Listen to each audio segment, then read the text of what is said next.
మన అంగలార్పును నాట్యముగా మార్చి మనకు సంతోష వస్త్రమును ధరింపచేయబడిన యేసుక్రీస్తు ప్రభువారి నామంలో మీ అందరికీ నా హృదయపూర్వక శుభములు తెలియజేసుకుంటున్నాను.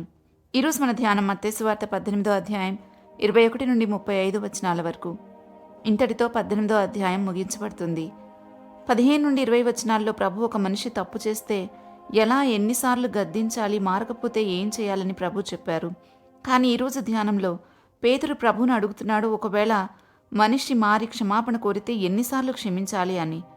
ఈ విషయం ప్రభుని అడిగినప్పుడు ప్రభు అంటున్నారు 70 ఏండ్ల మార్లు అని, అంటే కనీసంగా 490 సార్లు.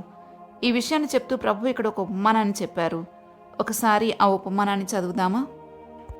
23వ వచనం నుండి చూస్తే, కావున పరలోక రాజ్యము తన దాసుల యొద్ద లెక్క చూచుకుని కోరిన ఒక రాజును పోలి ఉన్నది. అతడు లెక్క చూచుకుని మొదలుపెట్టినప్పుడు అతనికి 10,000 తలాంతులు వచ్చి ఉన్న ఒకడు అతని ఎద్దుకు తేబడెను. అప్పు తీర్చుటకు వాని యొద్ద ఏమీ లేనందున వాని యజమానుడు వానిని, వాని భార్యను, పిల్లలను, వానికి కలిగినది యావత్తును అమ్మి అప్పు తీర్చవలని ఆజ్ఞాపించెను. కాబట్టి ఆ దాసుడు అతని ఎదుట సాగిలపడి మ్రొక్కి, నాయడల ఓర్చుకొనుము, నీకంతయు చెల్లింతునని చెప్పగా ఆ దాసుని యజమానుడు కనికరపడి వానిని విడిచిపెట్టి వాని అప్పు క్షమించెను. అయితే ఆ దాసుడు బయటకు వెళ్ళి తనకు 100 దేనారములు అచ్చియున్న తన తోడి దాసులలో ఒకరిని చూసి వాని గొంతు పట్టుకుని, నీవు అచ్చియున్నది చెల్లింపుమనెను. అందుకు వాని తోడి దాసుడు సాగిలపడి, నాయడల ఓర్చుకునుము, నీకు చెల్లించదనని వానిని వేడుకొనెను. కానీ వాడు ఒప్పుకొనక అచ్చియున్నది చెల్లించు వరకు వాని చెరసాలలో వేయించెను.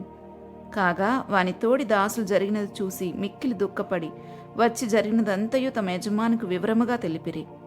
అప్పుడు వాని యజమానుడు వానిని పిలిపించి, చెడ్డ దాసుడా, నీవు నన్ను వేడుకొంటివి గనుక నీ అప్పంతయు క్షమించితిని. నేను నిన్ను కరుణించిన ప్రకారం నీవును నీ తోడిదాసుని కరుణింపవలసి ఉండెను కదా అని వానితో చెప్పెను. అందుచేత వాని యజమానుడు కోపపడి తనకు అచ్చినదంతయు చెల్లించు వరకు బాధపరచు వారికి వానిని అప్పగించెను. మీలో ప్రతి వాడును తన సహోదరుని హృదయపూర్వకంగా క్షమింపని ఎడల నా పరలోకపు తండ్రియు ఆ ప్రకారమే మీ ఎడల చేయునన్ను. ఈ ఉపమానాన్ని ముగిస్తూ చివరిలో ప్రభు అన్న మాటను తప్పకుండా జ్ఞాపకం ఉంచుకోవాలి. మీలో ప్రతివాడు తన సహోదరుని హృదయపూర్వకంగా క్షమింపని ఎడల నా పరలోకపు తండ్రి ఆ ప్రకారమే మేడల చేయను అనేది. క్షమాపణకు గ్రీకులో వాడబడిన పదం అఫెసిస్ అని, అంటే అపరాధి మీద ఉన్న అప్పును రద్దు చేసి అతనితో సంబంధాన్ని తిరిగి పునరుద్ధరించటం, పాపభారాన్ని పూర్తిగా తొలగించటం.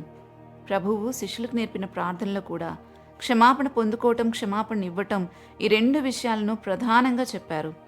మానవ జీవితానికి కూడా కావాల్సింది ఇదే.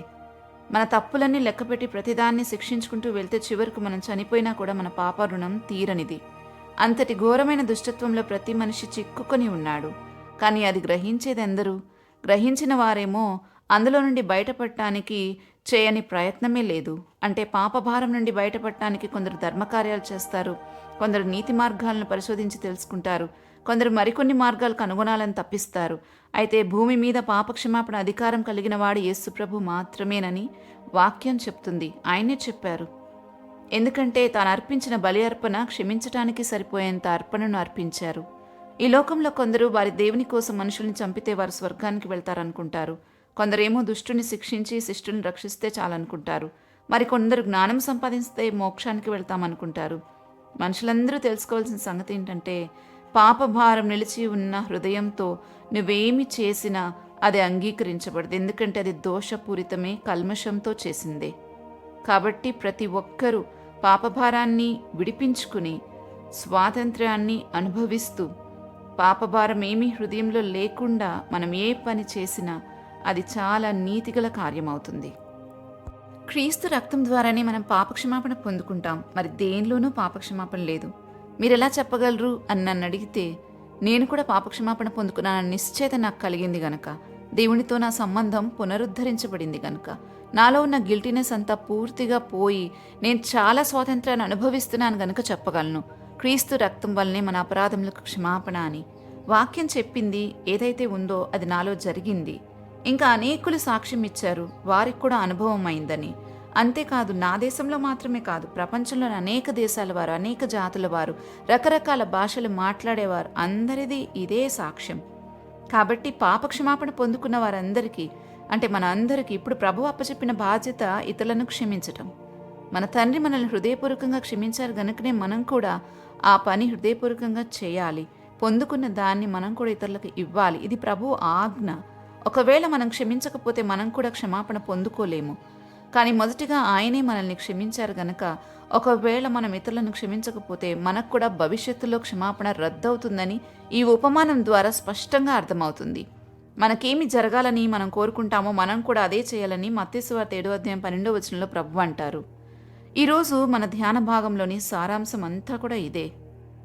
ఇంకొక విషయం ఏంటంటే, మనం నిజంగా క్షమాపణ పొందుకుంటే మనం కూడా ఇతరులను క్షమించగలుగుతాము. మీరెవరినైనా క్షమించలేకపోతున్నారు అంటే ముందు మీరు పాపక్షమాపణ పొందుకున్నారో లేదో పరీక్షించుకోవాలి. మరి కొన్నిసార్లేమో మనం పొందుకొని కూడా ఇతరులను క్షమించలేని తత్వంతో ఉంటాం. దాని నుండి కూడా విడుదల పొందుకోవాలి. అలా విడుదల పొందుకుంటేనే మనకు మంచిది. ఎందుకంటే ఒక మనిషి ఇతరులను క్షమించలేకపోతే అది ఆజ్ఞను అతిక్రమించినట్లే. ఆజ్ఞ అతిక్రమమే పాపమని వాక్యం సెలవిస్తా ఉంది. దేవునికి విరోధంగా పాపం చేసిన వారమవుతాము. అంత మాత్రమే కాదు, మన ఆరోగ్యాన్ని కూడా పాడు చేసుకున్న వారమవుతాం. క్షమించటం ద్వారానే మనం దేవుని కృపను ఇతరులకు చూపగలం. మరి ఈ విషయాన్ని మనం సీరియస్గా తీసుకోవాలి. ఎంతవరకు క్షమించగలుగుతున్నామో మనల్ని మనమే పరీక్షించుకోవాలి. ప్రార్థించుకుందామా?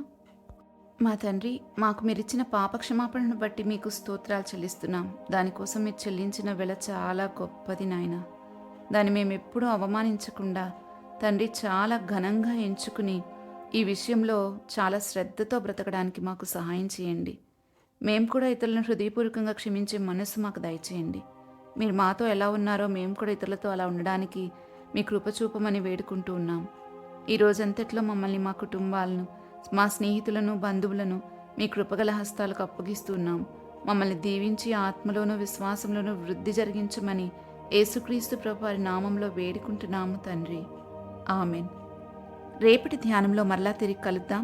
అంతవరకు దేవుని కృప మనందరికీ తోడైండునుగాక. ఆమెన్.